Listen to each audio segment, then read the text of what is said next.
Джонни и Джейн, которые уже не дети, но еще не совсем взрослые, находятся в переходном возрасте. Этот период называется подростковым.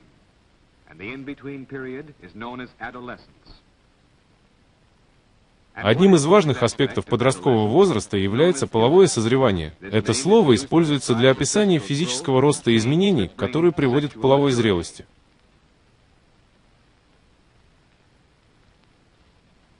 Давайте посмотрим, как половое созревание влияет на Джонни. Половое созревание может начаться в любое время в возрасте от 9 до 16 лет, но у среднестатистического Джонни оно начинается в 14. Половое созревание начинается с изменения работы некоторых эндокринных желез или желез внутренней секреции. Вот как это происходит. Гипофиз, расположенный в основании головного мозга, который контролирует рост, начинает в большом количестве вырабатывать гормон роста. Медленный рост в детстве внезапно ускоряется, и в течение примерно 3 лет мальчик быстро растет в высоту, набирает вес и становится сильнее. Вскоре после ускорения роста начинается выработка второго гормона, гонадотропного гормона. Это приводит к появлению первичных половых признаков, которые напрямую связаны с репродуктивной функцией. У мальчиков это означает усиленное развитие половых желез или гонад, называемых семенниками, и половых органов, то есть пениса.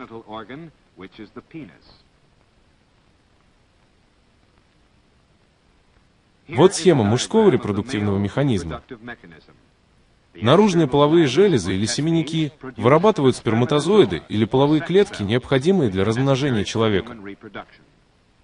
Половые клетки смешиваются с жидкостью и проходят по длинной трубке к семенным пузырькам, где они хранятся.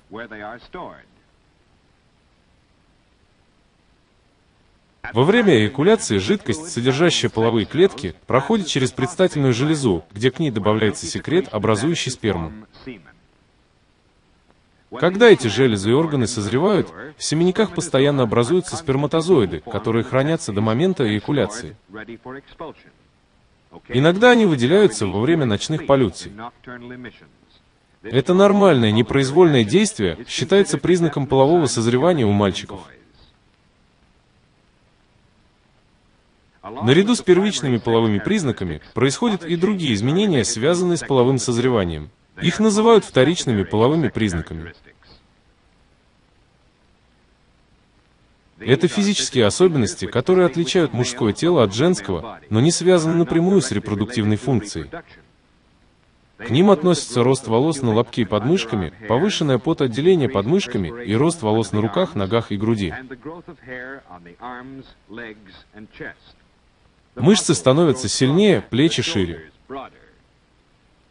А волосы на лице становятся грубее и толще. Из-за изменения голосовых связок меняется и голос. Иногда он становится высоким, иногда низким.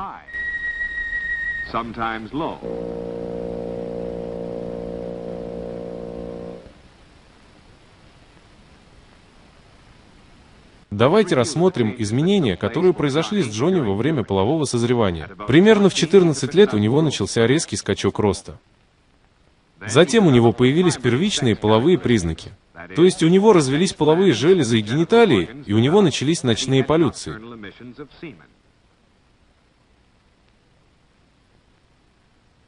И, наконец, появились вторичные половые признаки.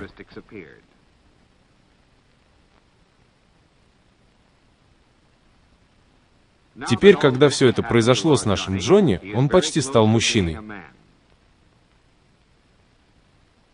Давайте посмотрим, что произошло с Джейни во время полового созревания. Вот она в возрасте 10 лет. Она обычная девочка, как и Джонни, обычный мальчик. У девочек половое созревание примерно на год раньше начинается с усиленной секреции гормона роста гипофизом.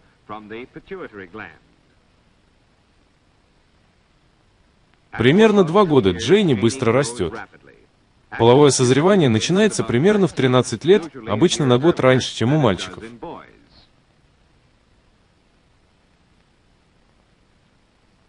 В это время в большем количестве вырабатывается гормон, отвечающий за развитие половых органов и желез.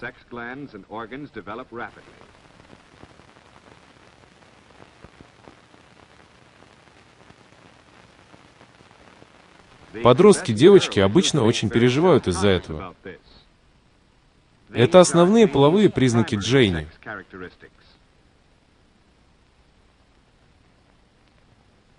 Вот схема полностью сформировавшегося женского репродуктивного механизма. Яичники — это женские половые железы, в которых созревают яйцеклетки.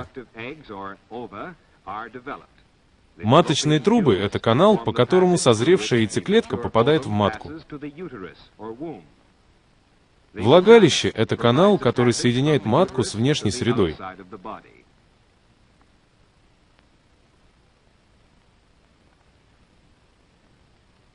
В период полового созревания в яичниках начинают созревать женские половые клетки.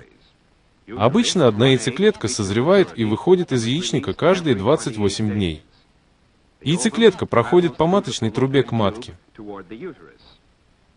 В это же время слизистая оболочка матки наполняется кровью и питательными веществами, чтобы подготовиться к развитию оплодотворенной яйцеклетки в эмбрион.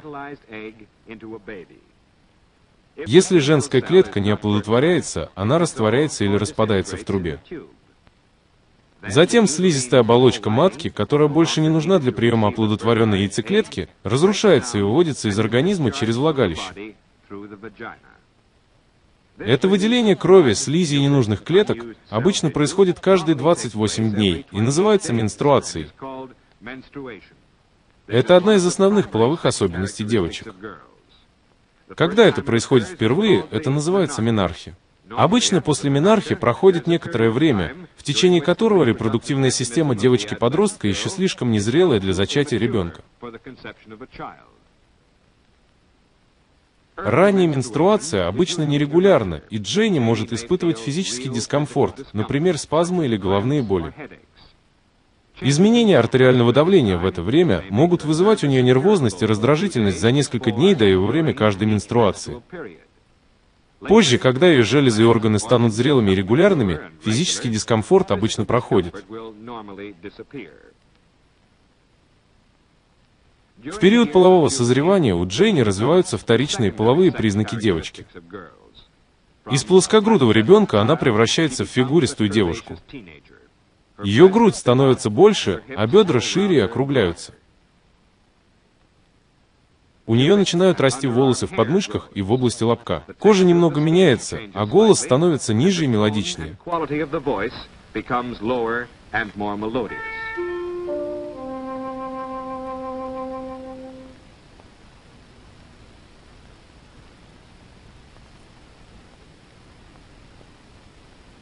Давайте рассмотрим изменения, которые произошли с Джейн в период полового созревания. Сначала, в возрасте от 10 до 12 лет, у нее начался резкий скачок роста. Затем сформировались первичные половые признаки, то есть развились половые железы и гениталии, и началась менструация.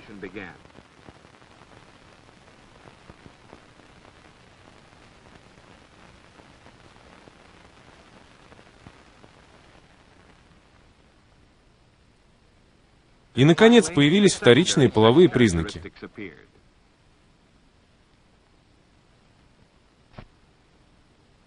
Теперь Джейн обычный подросток, потому что наряду с этими изменениями у нее нормально функционируют эндокринные железы. После полового созревания половые железы начинают вырабатывать половые гормоны. Они замедляют выработку гормона роста гипофизом, и подросток постепенно перестает расти. Именно это сбалансированное взаимодействие половых желез и гипофиза обеспечивает нормальное развитие. И это важно, потому что если работа желез не сбалансирована, подросток может отличаться от своих сверстников. Например, девочка, которая достигает половой зрелости раньше своих подруг, может прослыть помешанной на парнях. На самом деле, поведение, которое беспокоит ее друзей, может быть результатом ранней активности желез. С другой стороны, если выработка половых гормонов задерживается, а выработка гормона роста продолжается, подросток может вырасти намного выше своих сверстников. Но при этом его первичные и вторичные половые признаки будут менее развиты. Хотя эти различия, скорее всего, сгладятся в конце концов, они могут вызвать эмоциональные расстройства, которые могут повлиять на личность подростка и даже взрослого человека.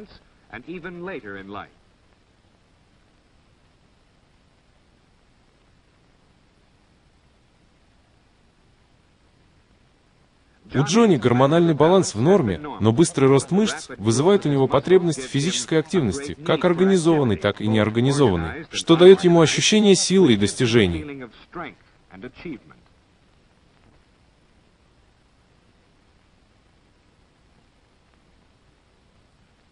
Эта потребность может проявляться по-разному.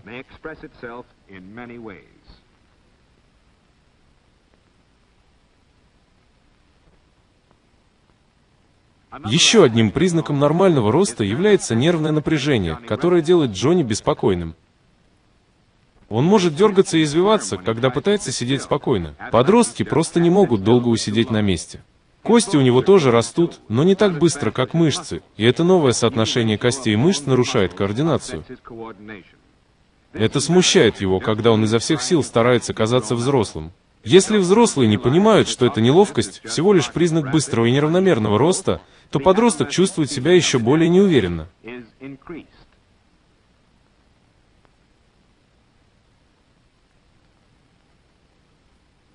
У Дженни тоже есть проблемы. Прыщи на коже – источник ее большого огорчения. Они появляются, когда сальные железы под кожей внезапно увеличиваются и становятся более активными в период полового созревания, а выводные протоки, ведущие к поверхности кожи, остаются непропорционально маленькими. В результате возникают угри и прыщи.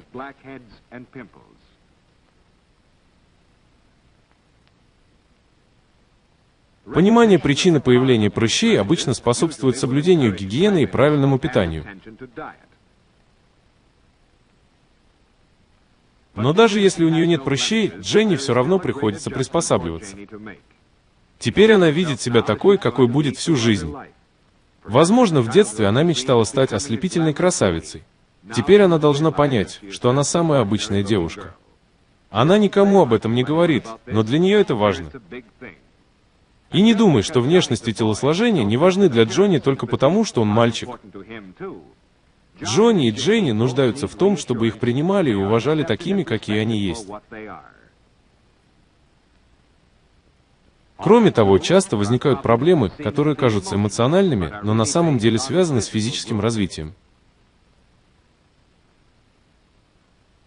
Установлено, что работа желез влияет на эмоции.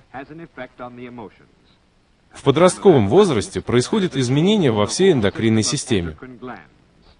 Расположение этих желез показано на рисунке, который относится как к мужчинам, так и к женщинам. Вилочковая железа, которая не выделяет никаких веществ и не является настоящей железой, больше не считается частью эндокринной системы. Надпочечники, которые влияют на кровообращение и мышечную активность, в подростковом возрасте быстро увеличиваются в размере и активности. Щитовидная железа функционирует нестабильно. И, конечно, половые железы и гипофиз становятся более активными.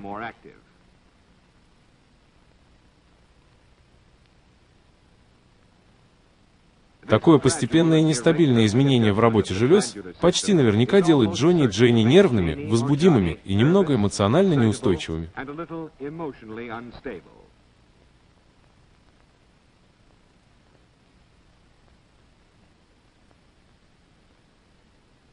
Конечно, из-за быстрого роста костей, мышц и тканей, а также больших затрат энергии, у Джонни и Дженни между приемами пищи и в обычное время приема пищи появляется волчий аппетит. Они утоляют его, съедая много еды, особенно сладостей и десертов.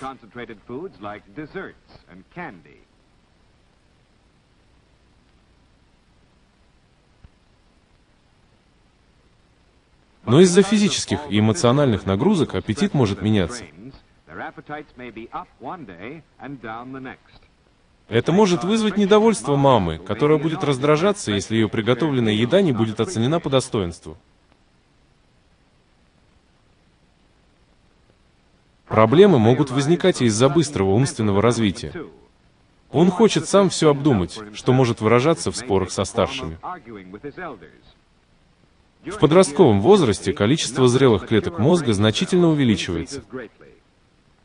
Система связи между клетками мозга укрепляется и развивается. У Джонни появляется новая тяга к умственной деятельности. Он начинает сомневаться в авторитетах. И снова, если понять, что эта возросшая умственная активность имеет физическую основу, родители должны быть терпеливы и поощрять дискуссии в семье.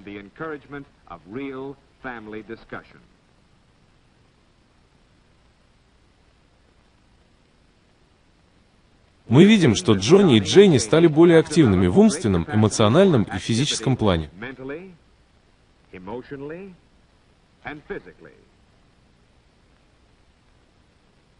Они стали намного сильнее.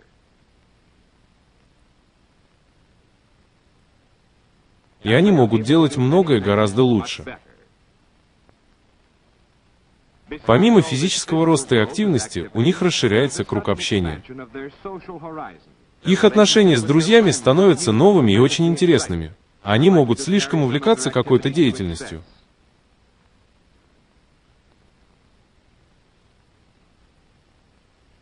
Они могут гореть на работе, и если не будут осторожны, то могут устать.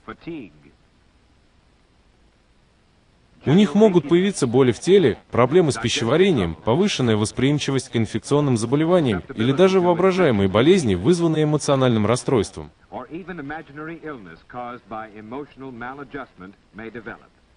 Это обычные опасности подросткового возраста, и чтобы их избежать, Джонни и Дженни должны высыпаться, проводить много времени на свежем воздухе, есть питательную пищу и регулярно проходить медосмотры, чтобы убедиться, что у них хорошее физическое здоровье.